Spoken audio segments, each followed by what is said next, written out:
Let's go down to Kokomo. Day 5. Tuesday, the 20th of October. Bermuda. As my shift didn't start until the evening time, I was able to enjoy a lie-in of sorts. This was a welcome relief, as the previous evening, exhausted from my marathon swim at the beach, I was compelled to stay awake until gone 4:30 a.m. due to a mini party in our cabin. Having finished at 2 a.m, I clambered straight into my top bunk after work.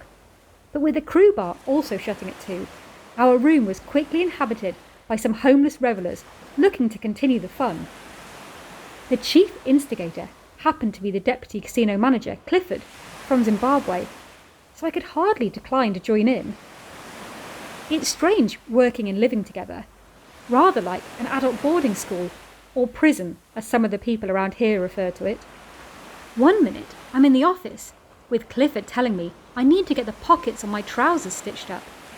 And the next, I'm lying on my bed, in my pyjamas, listening to him tell us tales of the advances of one of the spa girls who is stalking him. Awoken at both 6 a.m. and 9 a.m. by the telephone ringing, a potentially life-threatening event for me, as the phone is located halfway down the wall below my bed. Answering it involves a precarious balancing act of hanging 3/4 of the way out of the bunk, whilst madly scrambling around in the dark, trying to find it with a hand that's not clinging desperately to the low rail, preventing me from plunging to my death, and before its persistent noise wakes the whole room up. It was hardly a peaceful night's sleep, but as we were heading off for our beach barbecue, I was excited to get up and get ready at 9:30 a.m. sharp. I had been selected to join the advanced party of 4, and the orders were to catch the bus to the mini-mart and procure the necessary items, with the others joining us at the rendezvous point later in the morning. As I'm definitely no use whatsoever in the cooking and shopping sphere, I took up the role of trolley pusher. This was a lot harder than it looked, as the heavy cart had some serious steering issues, and it was like trying to haul an unruly horse that hangs left around a tight right-handed track. Some 180 Bermudan dollars later, matches the US dollar for dollar, and we were on our way, laden with bulging paper bags in both arms, just like the Americans you see in the movies. Catching the bus halfway back, we were soon at our picturesque destination, and right on cue, the rest of the group were just approaching, having walked the half-mile from the ship. Lighting the 2 barbecues was no simple task, as the wind was whipping off the ocean with a rare ferocity. Not wanting to be defeated, the predominantly Filipino casino employees that were present persisted for over 40 minutes, adapting well to the difficult conditions, very different from their usual habitat of a lightly air-conditioned gambling den. They finally got 2 impressive fires going, which I'll be honest, I really thought was against the odds under the circumstances. Whilst the fire starters were struggling with their unequal task, I was off foraging for wood, and the designated chefs were carefully marinating and seasoning the vast quantities of meat that we bought. Their attention to detail was impressive. A handful of diced garlic, some teriyaki sauce, a sprinkle of salt and pepper, before topping it off with a dash of special recipe herbs and spices. These guys made Colonel Sanders look like an amateur. If I'd been selected for cooking duties, I'd have just lobbed the entire lot on the grill without even cutting it first. Next, the 2 dozen eggs that I'd not so carefully carried from the store, there were 3 fatalities, were commissioned into use. I've been wondering how 24 eggs were going to be made edible over the rudimentary heat source, but I needn't have worried, as these guys are outdoor cooking connoisseurs. An empty water container was quickly transformed into a mixing bowl, using the sharp knife we'd purchased at the supermarket, and the surviving eggs were deposited within, ready to join with diced vegetables at a later date. Thankful that I'd been able to be of at least some use, the driftwood and fallen twigs that I collected helped to keep the 2 ovens stoked. Hungry from all the exertion, The meal seemed to take forever to be ready, and there was even a fleeting moment when I questioned the sanity of trying to cook food ourselves outside in near gale force wind, when only a few hundred metres away lay our cosy floating home, complete with sheltered canteen brimful of hot food ready to be consumed. The wait was worth it though, as the succulent food was delicious when it finally arrived.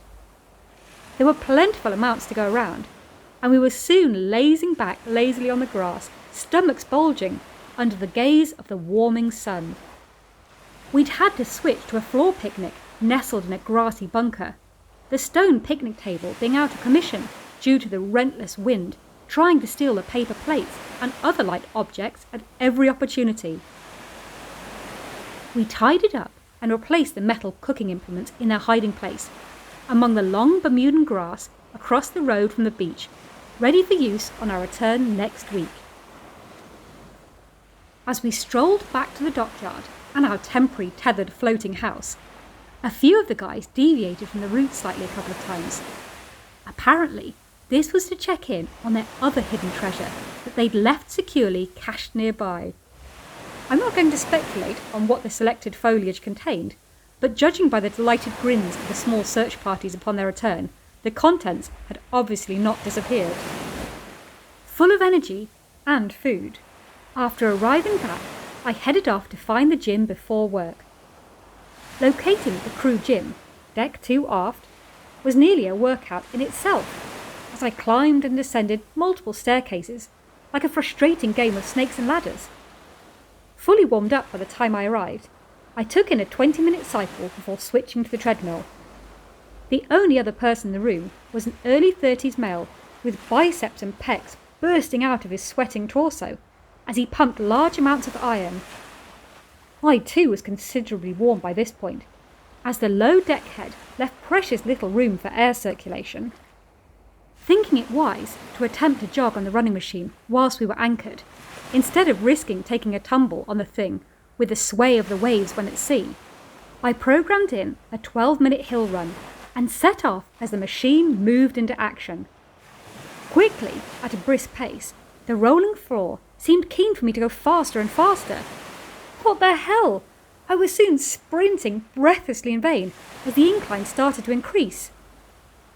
Not wanting to alert my muscular companion to my distress by pushing the loud-sounding speed down button multiple times, I hurriedly scampered along, desperately trying to keep up. About 3 minutes into the run, and with over 700 metres already completed, I realised that this contraption worked in miles, and my supposed speed calculation was horribly wide of the mark. Determined not to let the sporty chap see my feebleness, I pushed on until finally the 12 minutes was up and the torture subsided.